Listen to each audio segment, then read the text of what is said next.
نحمده ونصلي على رسوله الكريم اما بعد فاعوذ بالله من الشيطان الرجيم بسم الله الرحمن الرحيم رب اشرح لي صدري ويسر لي امري واحلل عقدة من لساني يفقهوا قولي. السلام علیکم ورحمۃ اللہ وبرکاتہ. ناظرین، آج ہم گفتگو کریں گے جادو کے بارے میں. بہت سے لوگ زندگی میں اس پریشانی کا شکار رہتے ہیں کہ ان پر کسی نے جادو کر دیا ہے، یا اس بات سے خوفزدہ رہتے ہیں کہ کوئی ان پر جادو نہ کر دے. بعض اوقات جسمانی بیماریوں کا سبب بھی جادو کو قرار دیتے ہیں. لیکن جادو کی حقیقت کیا ہے، اور جادو کسی شخص کو کتنا نقصان دے سکتا ہے، اور خود جادو کرنے والے کا انجام کیا ہے، اس کے بارے میں ہم قرآن و سنت سے رجوع کریں گے اور ہم دیکھیں گے کہ ہمیں اس بارے میں کیا موقف اختیار کرنا چاہیے. قرآن مجید سورۃ طٰہٰ کی آیت نمبر 69 میں اللہ تعالیٰ فرماتے ہیں وَلَا يُفْلِحُ السَّاحِرُ حَيْثُ أَتَىٰ، کہ جادوگر کامیاب نہیں ہو سکتا، یا جادوگر کبھی کامیاب نہیں ہو سکتا، خواہ وہ کسی بھی شان سے آئے، خواہ وہ کہیں سے بھی آئے. گویا جادوگر کے لیے حتمی کامیابی نہیں ہے. دوسرے معنوں میں جادوگر سراسر نقصان میں ہے. جہاں بھی آئے، جہاں بھی اترے، جو بھی کرنا چاہے، ضروری نہیں کہ وہ کامیاب ہو. اس بات کو مزید سمجھنے کے لیے ہم دیکھتے ہیں کہ موسیٰ علیہ السلام جب فرعون کے مقابلے میں آئے، جو فرعون نے ان کو چیلنج کیا، اور فرعون نے موسیٰ علیہ السلام کا مقابلہ جادوگروں کے ذریعے کرنا چاہا یا جادو کے زور پر کرنا چاہا، تو اس مقابلے سے پہلے جو گفتگو ہوئی اور جو نتیجہ نکلا، جادو اور جادوگری کی حقیقت کو سمجھنے کے لیے ہم قرآن و سنت کی طرف رجوع کرتے ہیں. اس سلسلے میں سورۃ طٰہٰ کی آیات 65 سے 69 ہماری بہترین رہنمائی کرتی ہیں، جن میں موسیٰ علیہ السلام کا مقابلہ جب جادوگروں کے ساتھ ہوا تو اس موقع پر کیا ہوا. ارشاد باری تعالیٰ ہے قالوا یا موسیٰ اما ان تلقی و اما ان نکون اول من القی قال بل القوا فاذا حبالهم وعصيهم يخيل اليه من سحرهم انها تسعى فاوجس في نفسه خيفة موسى قلنا لا تخف انك انت الاعلى والق ما في يمينك تلقف ما صنعوا انما صنعوا كيد ساحر ولا يفلح الساحر حيث اتى. پھر موسیٰ علیہ السلام سے کہنے لگے، یعنی جادوگروں نے کہا کہ موسیٰ تم ڈالتے ہو یا پہلے ہم ڈالیں، یعنی وہ رسیاں جو لے کر آئے تھے. موسیٰ علیہ السلام نے کہا تم ہی ڈالو. پھر ان کے جادو کے اثر سے ایسا معلوم ہوتا تھا کہ ان کی رسیاں اور لاٹھیاں یکدم دوڑنے لگیں، یعنی وہ رسیاں اور لاٹھیاں جو انہوں نے میدان میں بکھیری تھی، جادو کے اثر سے وہ دوڑتی ہوئی معلوم ہو رہی اور ایک دہشت سی پھیل گئی. یہ دیکھ کر موسیٰ علیہ السلام اپنے دل میں ڈر گئے. ہم نے وحی کے ذریعے ان سے کہا ڈرو مت، غالب تم ہی رہو گے. جو کچھ تمہارے دائیں ہاتھ میں ہے اسے پھینک دو، یعنی عصا. وہ جو کچھ ان جادوگروں نے بنا رکھا تھا وہ سب کچھ ہڑپ کر جائے گا. انہوں نے تو صرف جادو کی فریب کاری ہی بنائی ہوئی ہے، اور جادوگر جہاں سے بھی آئے کامیاب نہیں ہو سکتا. تو اللہ سبحانہ تعالیٰ نے موسیٰ علیہ السلام کو تسلی دی کہ یہ ساحری اور یہ جادوگری ایک وقتی اثر ہے، لیکن اس سے وہ اپنے مقصد کو نہیں پا سکتے، اس میں کامیاب نہیں ہو سکتے. اصل بات یہ ہے کہ سحر کا لفظی معنی ہوتا ہے دھوکہ دینا، ہیلا کرنا، یعنی ایک چال چلنا، حقیقت سے پھیرنا، یعنی کسی چیز کی اصل کچھ ہو اور انسان کو وہ کچھ اور نظر آئے، باطل کو حق کی صورت میں پیش کرنا. تو گویا سحر ایسے طریقے کا نام ہے کہ جس سے انسان کے خیال میں تبدیلی پیدا کی جاتی ہے کہ ایک چیز جس کی حقیقت کچھ ہوتی ہے وہ انسان کو کچھ اور نظر آنے لگتی. مثلاً جادوگروں کا ایک بہت بڑا وار شوہر اور بیوی کے تعلقات کو خراب کرنا ہوتا ہے، اور اس کا آغاز اور ابتدا کہاں سے ہوتی ہے کہ شوہر کو اپنی بیوی بری لگنے لگتی، حالانکہ اس کے اندر کوئی ایسی خرابی نہیں ہوتی، لیکن ساحر اپنی کوششوں کے ذریعے، اپنے کرتبوں کے ذریعے شوہر کے خیال کے اندر اثر انداز ہوتا ہے، جس سے وہ اپنی بیوی کے ساتھ نفرت کرنے لگتا ہے، حالانکہ کوئی بظاہر دیکھنے میں ایسے اسباب نہیں ہوتے، کوئی ایسی وجوہات نہیں ہوتی. دوسرے لفظوں میں یہ کہیے کہ جادو ایک نفسیاتی اثر ہوتا ہے جو بسا اوقات انسان کی سوچ سے آگے بڑھ کر اس کے جسم پر بھی اثر انداز ہو جاتا ہے. جیسے آپ دیکھیے کہ انسان جب کسی چیز سے ڈرتا ہے تو ڈرنے کا نتیجہ کیا ہوتا ہے کہ اس کے دل کی دھڑکن تیز ہو جاتی ہے، اس کے رونگٹے کھڑے ہو جاتے ہیں، بعض اوقات اس کا رنگ پیلا ہو جاتا ہے. تو حالانکہ خوف ایک نفسیاتی اثر ہے لیکن جسم متاثر ہوتا ہے. تو اس طرح بعض اوقات جادو کے اثر سے کچھ جسمانی بیماریاں بھی لاحق ہو جاتی ہیں. لیکن یہ بات یاد رکھنی چاہیے کہ جادو شیطان کی ایک چال ہے، اور شیطان کی چالوں کے بارے میں اللہ تعالیٰ فرماتے ہیں کہ ان کید الشیطان کان ضعیفا، کہ شیطان کی چال بہت کمزور ہوتی ہے. دوسری بات یہ کہ جادوگر اپنے جادو کے زور سے کسی کو کوئی نقصان نہیں دے سکتے جب تک کہ اللہ کا اذن نہ ہو. مثلاً بہت سی بیماریوں کے وائرس فضا میں ہوتے ہیں، کچھ لوگوں کے اوپر اٹیک ہو جاتا ہے، کچھ لوگ محفوظ رہتے ہیں. فلو کی وبا عام ہوتی ہے تو ضروری نہیں ہوتا کہ ہر شخص کو فلو ہو جائے، کچھ لوگوں کو ہوتا ہے اور کچھ کو نہیں ہوتا.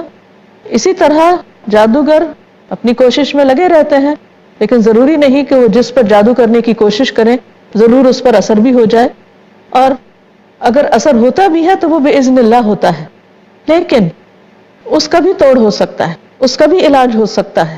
اور جادو الٹیمیٹلی نتیجتاً کامیاب نہیں ہوتا، اور اگر دنیا میں اس کا کوئی ٹرک یا کوئی وار وقتی طور پر اثر کر بھی جائے تو یہ اس کے اپنے لیے بہت نقصان دہ چیز ہے. اس بات کو بھی سمجھنے کے لیے ہم دیکھتے ہیں سورۃ البقرہ آیت نمبر 102 میں اللہ تعالیٰ نے ہمیں اس کی حقیقت بتائی ہے. فرمایا کہ وَمَا هُمْ بِضَارِّينَ بِهِ مِنْ أَحَدٍ إِلَّا بِإِذْنِ اللَّهِ وَيَتَعَلَّمُونَ مَا يَضُرُّهُمْ وَلَا يَنْفَعُهُمْ وَلَقَدْ عَلِمُوا لَمَنِ اشْتَرَاهُ مَا لَهُ فِي الْآخِرَةِ مِنْ خَلَاقٍ وَلَبِئْسَ مَا شَرَوْا بِهِ أَنفُسَهُمْ لَوْ كَانُوا يَعْلَمُونَ. حالانکہ وہ اللہ کے حکم کے بغیر کسی کو بھی نقصان نہ پہنچا سکتے تھے، اور باتیں بھی وہ لوگ یعنی بنی اسرائیل کے ایسی سیکھتے جو انہیں نقصان ہی دیں اور فائدہ نہ دیں. اور وہ یہ بات بھی خوب جانتے تھے کہ جو ایسی باتوں کا خریدار بنا، یعنی جس نے جادو کا کام کیا یا جادو خریدا، اس کا آخرت میں کوئی حصہ نہیں. کتنی بری چیز تھی جسے انہوں نے اپنی جانوں کے عوض خریدا. کاش وہ اس بات کو جانتے ہوتے. یعنی اس سے یہ پتہ چلتا ہے کہ جادو کرنے والا بسا اوقات کامیاب ہوتا نظر آتا ہے لیکن در حقیقت وہ اپنی آخرت کو داؤ پر لگاتا ہے. اسی لیے نبی صلی اللہ علیہ وسلم نے ایک اور حدیث میں جادو کو 7 ہلاک کرنے والی چیزوں میں شمار کیا ہے. رسول اللہ صلی اللہ علیہ وسلم نے فرمایا اجتنبوا الموبقات، ہلاک کرنے والی چیزوں سے بچو. الشرک باللہ والسحر، اور وہ ہلاک کرنے والی چیزیں کیا ہیں؟ اللہ کے ساتھ کسی کو شریک ٹھہرانا اور جادو کرنا. ایک اور حدیث سے ہمیں پتہ چلتا ہے، آپ نے فرمایا لیس منا من سحر او سحر لہ، کہ جادو کرنے والا اور کروانے والا ہم میں سے نہیں، یعنی اس کا اسلام سے کوئی تعلق نہیں. اسی طرح لوگوں کو جادوگروں کے پاس جانے سے بھی منع کیا گیا. فرمایا کہ جس نے کسی عراف کے پاس جا کر اس سے کسی چیز کے بارے میں سوال کیا، یعنی کسی کاہن کے پاس، کسی جادوگر کے پاس جا کر کوئی غیب کی خبریں معلوم کرنے کی کوشش کی، تو اس کی 40 رات یعنی 40 ڈیز تک اس کی نمازیں قبول نہ ہوں گی. یعنی ایسا کرنا، کسی جادوگر کے پاس صرف جانا یا اس سے کچھ پوچھنا بھی انسان کے دین ایمان کے لیے نقصان کا باعث ہے کہ انسان کی عبادت ہی قبول نہیں ہوتی. تو آپ دیکھیے کہ اگر جانے والے کی عبادت قبول نہیں ہوتی تو جو شخص ایسا عمل کر رہا ہے اس کی عبادت کا کیا حال ہوگا، اور اس کے دین اور اس کے ایمان کا کتنا بڑا نقصان ہو سکتا ہے. اسی لیے فرمایا وَلَا يُفْلِحُ السَّاحِرُ حَيْثُ أَتَى، جادوگر کامیاب نہیں ہوتا، کامیاب نہ ہوگا جہاں سے بھی آئے. ایسے تمام توہمات کا مقابلہ کس طرح کیا جائے؟ کیونکہ شیطان انسان کے دل میں وسوسہ ڈالتا رہتا ہے، تو ان وسوسوں کا مقابلہ کیسے ہو، اس کے بارے میں قرآن مجید میں آتا ہے. سورۃ الزمر کی آیت ہے 36، فرمایا الیس اللہ بکاف عبدہ ویخوفونک بالذین من دونہ ومن یضلل اللہ فما لہ من ہاد. کیا اللہ تعالیٰ اپنے بندے کو کافی نہیں ہے؟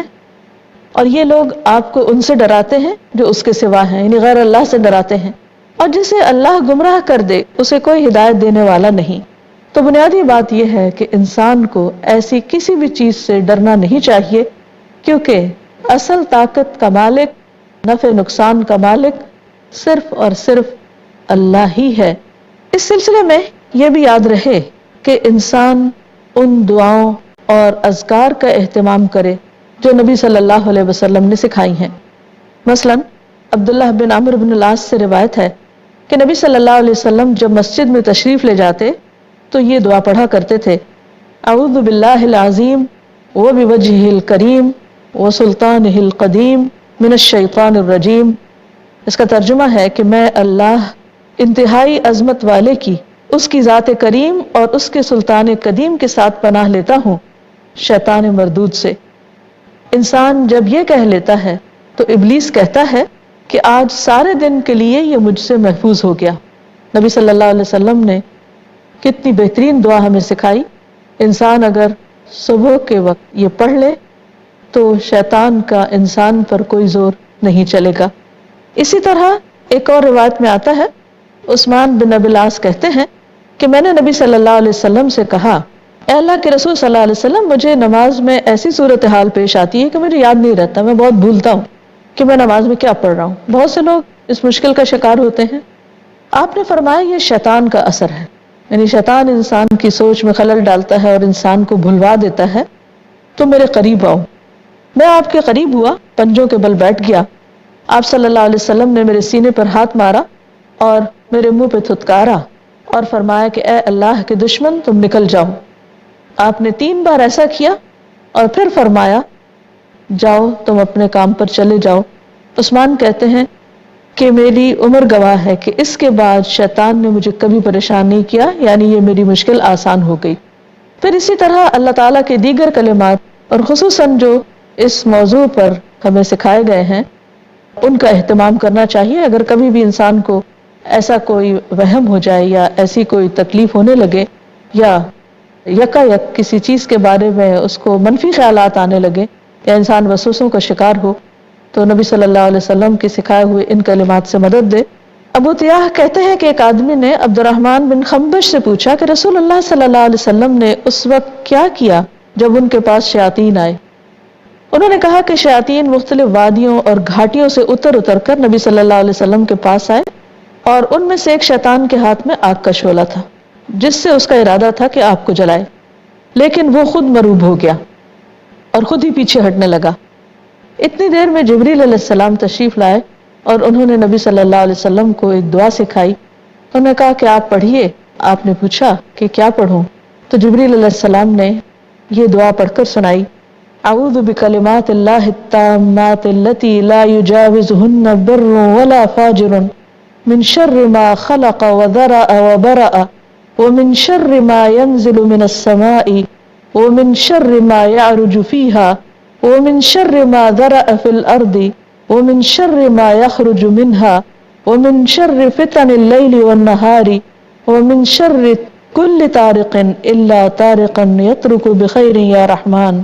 اس کا ترجمہ ہے کہ میں اللہ تعالیٰ کے ان تمام کلمات کے ساتھ پناہ چاہتا ہوں جن سے آگے نہ تو کوئی نیک اور نہ ہی کوئی برا شخص بڑھ سکتا ہے، ہر اس چیز کے شر سے جو آسمان سے اترتی ہے اور جو اس میں چڑھتی ہے، اور اس چیز کے شر سے جسے اس نے زمین میں پیدا کیا، اور اس چیز کے شر سے جو زمین سے نکلتا ہے، اور رات اور دن کے فتنوں کے شر سے اور رات کو آنے والے شر سے، سوائے اس کے جو خیر کا باعث ہو، اے ارحم الراحمین، یعنی اے سب سے بڑھ کر رحم فرمانے والے۔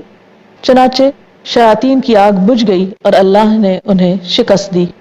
تو اس سے پتہ چلتا ہے کہ اگر انسان کبھی ایسی غیر معمولی حالات کا شکار ہو اور اسے دشمنوں کا خوف ہو تو اس موقع پر بھی یہ دعا پڑھی جا سکتی ہے۔ اسی طرح آیت الکرسی کے پڑھنے والے بھی جنات سے محفوظ رہتے ہیں۔ ایک حدیث کے مطابق جو شخص صبح و شام آیت الکرسی پڑھ لیتا ہے وہ جنوں کے شر سے محفوظ رہتا ہے۔ ایک موقع پر نبی صلی اللہ علیہ وسلم نے حضرت ابو ہریرہ کو بیت المال کی حفاظت کے لیے مقرر کیا اور 3 دن تک ایک چور آ کر وہاں سے کچھ اٹھانے کی کوشش کرتا رہا، تو بالآخر جب انہوں نے آیت الکرسی پڑھی تو وہ شخص بھاگ گیا، دراصل وہ شیطان تھا۔ یہ ایک حدیث کا خلاصہ ہے۔ آیت الکرسی کے علاوہ نبی صلی اللہ علیہ وسلم پر جب یہود نے جادو کیا تو آپ نے معوذتین پڑھی اور اس سے علاج کیا، یعنی قل اعوذ برب الفلق اور قل اعوذ برب الناس۔ رسول اللہ صلی اللہ علیہ وسلم جنات اور انسانوں کی نظر سے پناہ مانگا کرتے تھے۔ پھر جب معوذتین نازل ہوئی تو آپ نے یہی 2 صورتیں پڑھنی شروع کی اور باقی چیزیں ترک کر دی۔ اسی طرح سورۃ البقرہ کی آخری آیات یعنی آمن الرسول بما انزل الیہ من ربہ سے آخر تک اس کے بارے میں بھی آتا ہے کہ یہ بھی جو شخص رات کے وقت پڑھتا ہے تو پوری رات اس کی حفاظت کے لیے یہ کافی ہو جاتی ہیں۔ سورۃ البقرہ کا پڑھنا بھی بہت فائدہ مند ہوتا ہے۔ آپ صلی اللہ علیہ وسلم نے فرمایا سورۃ البقرہ پڑھا کرو، اس کا پڑھنا باعث برکت ہے اور اس کا چھوڑنا باعث حسرت ہے، اور اس کے پڑھنے والے یعنی جو بھی اس کو پڑھتا ہے اس پر جادوگر قابو نہیں پا سکتے، یعنی ان کا زور اس پر نہیں چلتا۔ پھر اسی طرح شیطان آذان کی آواز سے بھاگ جاتا ہے، تو اگر کسی جگہ پر ایسے اثرات محسوس ہوں تو آذان دینا بھی فائدہ مند ہوگا۔ کچھ دیگر دعائیں بھی نبی صلی اللہ علیہ وسلم نے سکھائی ہیں۔ عثمان بن عفان سے روایت ہے کہ آپ صلی اللہ علیہ وسلم نے فرمایا کہ جس نے یہ دعا 3 مرتبہ پڑھی، بسم اللہ الذی لا یضر مع اسمہ شیء فی الارض ولا فی السماء وہو السمیع العلیم، یعنی صبح و شام جو شخص یہ پڑھے گا تو اگر شام کے وقت کوئی پڑھتا ہے تو صبح تک کوئی ناگہانی مصیبت اس کو نقصان نہیں دے گی یا اس تک نہیں پہنچے گی، اور جو صبح کے وقت یہ پڑھے گا تو شام تک اسے کوئی ناگہانی مصیبت نہیں پہنچے گی، اور اس میں جادو اور دیگر تمام ہر طرح کے شر وغیرہ موجود ہیں۔ اسی طرح لا الہ الا اللہ وحدہ لا شریک لہ، یہ کلمہ پڑھنا بھی انسان کو ہر طرح کے جادوگروں اور شیاطین سے محفوظ رکھتا ہے۔ بعض اوقات جادو کا اثر انسان کی صرف روح پر نہیں ہوتا بلکہ اس کے جسم پر بھی آ جاتا ہے، اور اس کے علاج کے لیے انسان کسی ڈاکٹر سے رجوع کر سکتا ہے، لیکن نبی صلی اللہ علیہ وسلم نے کچھ غذاؤں کے استعمال کرنے کا بھی حکم دیا ہے۔ مثلا اجوا کھجور، اس کے بارے میں صحیح حدیث میں آتا ہے کہ جو شخص صبح کے وقت اجوا کھجور کھائے گا شام تک اس پر کوئی جادو یا زہر اثر نہیں کرے گا۔ اسی طرح کلونجی کے بارے میں آپ نے فرمایا کہ موت کے سوا ہر بیماری سے اس میں شفا ہے۔ آب زمزم کا استعمال فائدہ مند ہے۔ اسی طرح حجامہ کروانا، حجامہ سے مراد ہے کہ مخصوص طریقے سے جو جسم سے خون نکالا جاتا ہے اس کو نکلوانا، یہ بھی علاج کے لیے بہت مفید ہے۔ اس کی وجہ یہ ہے کہ شیطان جو ہے وہ انسان کے خون کے اندر دوڑتا ہے یا جسم میں خون کی طرح دوڑتا ہے، تو جب نبی صلی اللہ علیہ وسلم کی سنت پر عمل کرتے ہوئے حجامہ کروایا جاتا ہے تو اس سے بھی بہت سی بیماریوں کو، جس میں جادو اور دیگر بیماریاں شامل ہیں، وہ بھی اللہ کے فضل سے ان سے نجات حاصل کرنے کا ذریعہ بنتا ہے۔ اس معاملے میں بھی انسان کو اللہ پر بھروسہ کرنا چاہیے، توہمات کا شکار نہیں ہونا چاہیے، جادو کی کسی بھی قسم سے پرہیز کرنا چاہیے۔ عام طور پر جادوگر جب جادو کرتے ہیں تو اس میں شیاطین یا خبیث ارواح سے مدد لیتے ہیں، گویا ایک طرح سے شرک بھی کر رہے ہوتے ہیں۔ اس لیے اگر کوئی شخص کسی ایسی تکلیف کا شکار ہو اور اس کے توڑ کے لیے وہ جادوگروں کے پاس ہی چلا جائے تو وہ طریقہ علاج درست نہ ہوگا۔ اگر کوئی شخص ایسی کسی تکلیف کا شکار ہو تو مسنون طریقے سے علاج کرے۔ انسان اپنا علاج خود بھی کر سکتا ہے، یعنی دعاؤں اور ذکر کے ساتھ، اور اسی طرح اگر کسی ایسے معالج سے رجوع کرتا ہے تو اس بات کا یقین رکھے کہ وہ معالج کسی غیر شرعی طریقے پر عمل کرنے والا نہیں ہے۔ اور سب سے بڑی بات یہ کہ انسان جب اللہ پر توکل کرتا ہے، اللہ پر بھروسہ رکھتا ہے اور اس بات کا یقین رکھتا ہے کہ ہر طرح کا فائدہ اور نقصان صرف اور صرف اللہ کے ہاتھ میں ہے، اور جب وہم آنے لگے تو بلند آواز سے یہ پڑھے اور اپنے آپ کو سنائے کہ وَلَا يُفْلِحُ السَّاحِرُ حَيْثُ أَتَى، جادوگر کامیاب نہیں ہو سکتا جہاں سے بھی آئے، کیونکہ اصل فائدہ اور نقصان اللہ کے ہاتھ میں ہے، کسی جادوگر کے ہاتھ میں نہیں ہے۔ نبی صلی اللہ علیہ وسلم نے جادو سے محفوظ رہنے کے لیے ہمیں اجوا کھجور کھانے کا بھی حکم دیا ہے۔ آپ نے فرمایا من تصبح 7 تمرات عجوة لم يضره ذلك اليوم سم ولا سحر، رسول اللہ صلی اللہ علیہ وسلم نے فرمایا جو شخص صبح کے وقت 7 اجوا کھجوریں کھائے گا اس روز وہ جادو اور زہر سے بچا رہے گا۔ اسی طرح آیت الکرسی کا پڑھنا انسان کو شیاطین کے شر سے محفوظ رکھتا ہے۔ حدیث میں آتا ہے، ابو ہریرہ فرماتے ہیں کہ رسول اللہ صلی اللہ علیہ وسلم نے مجھے صدقہ فطر کی نگہبانی پر مقرر فرمایا، تو انہوں نے دیکھا کہ رات کے وقت ایک شخص آیا اور وہ لب بھر بھر کر اس میں سے کھجوریں لینے لگا۔ وہ کہتے ہیں کہ میں نے اس کو پکڑ لیا اور اس کو کہا کہ میں تجھے ضرور رسول اللہ صلی اللہ علیہ وسلم کے پاس لے جاؤں گا، چھوڑوں گا نہیں۔ پھر انہوں نے پورا قصہ بیان کیا، یعنی 3 دن تک وہ شخص اسی طرح آتا رہا، اور آخری دن جب اس نے دیکھا کہ اب میں نہیں چھوٹتا تو کہنے لگا کہ جب تو سونے کے لیے بستر پر جائے تو آیت الکرسی پڑھ لے، صبح تک اللہ کی طرف سے تجھ پر ایک نگہبان فرشتہ مقرر رہے گا اور تیرے پاس شیطان پھٹکنے نہ پائے گا۔ ابو ہریرہ نے جب یہ بات سنی تو آ کر نبی صلی اللہ علیہ وسلم کو پورا قصہ سنایا، تو آپ نے فرمایا وہ دراصل شیطان تھا جو خود تو جھوٹا ہے لیکن اس نے جو بات کی وہ سچی ہے۔ تو اس سے پتہ چلتا ہے کہ جو شخص رات کو سوتے وقت آیت الکرسی پڑھتا ہے وہ شیطان کی شر سے محفوظ رہتا ہے۔ حقیقت یہ ہے کہ اللہ کا ذکر ایک مضبوط قلعہ ہے۔ انسان جب بھی کسی قسم کے خوف کا شکار ہو، یا وہ سمجھے کہ کوئی چیز اس پر حملہ آور ہو رہی ہے یا اس کو پریشان کر رہی ہے یا اس کو اللہ تعالیٰ سے دور لے جا رہی ہے یا اس کے ایمان میں کمزوری واقع ہو رہی ہے، تو اسے اللہ کے ذکر سے مدد لینی چاہیے، خوب اللہ کو یاد کرنا چاہیے۔ اللہ تعالیٰ سے مدد حاصل کرنے کا بہترین طریقہ کیا ہے کہ صبر اور نماز سے کام لیا جائے، جلد بازی نہ کی جائے، اور جلدی میں علاج کے لیے غیر مسنون اور غیر شرعی طریقے اختیار نہ کیے جائیں، تو انشاءاللہ اللہ کی مدد قریب ہے۔ اللہ تعالیٰ دعاؤں کا سننے والا ہے، جو بھی اس پر بھروسہ کرتا ہے، اس پر توکل کرتا ہے، وہ اس کے لیے کافی ہو جاتا ہے۔ لیکن شیطان انسان کو ہمیشہ اس بات پر آمادہ کرتا ہے کہ وہ اللہ کو چھوڑ کر غیر اللہ کا سہارا لے اور کسی نہ کسی طرح شرک میں مبتلا ہو جائے، کیونکہ جو شخص شرک میں مبتلا ہوگا اس کے سارے نیک اعمال ضائع ہو جائیں گے۔ اس لیے انسان کو جادو کی حقیقت اور اس کے علاج اور جن طریقوں سے علاج کروانا مسنون ہے اس کے بارے میں تفصیلی علم ہونا ضروری ہے۔ کہیں ایسا نہ ہو کہ انسان جہالت میں کچھ ایسا کام کر بیٹھے جو اس کے ایمان کا دشمن ہو اور اس کے لیے نقصان کا ذریعہ ہو، کیونکہ جادوگر کبھی کامیاب نہیں ہو سکتے۔ جادو کرنے والا، کرانے والا اور جس کے لیے کیا جائے وہ سب نقصان میں ہے۔ اللہ تعالی ہمیں ایسے تمام قسم کے نقصانات سے محفوظ رکھے، ہم سب کی حفاظت فرمائے۔ اس کے ساتھ ہی ہم آج کے پروگرام کو ختم کرتے ہیں، آپ سے اجازت چاہتے ہیں۔ السلام علیکم ورحمۃ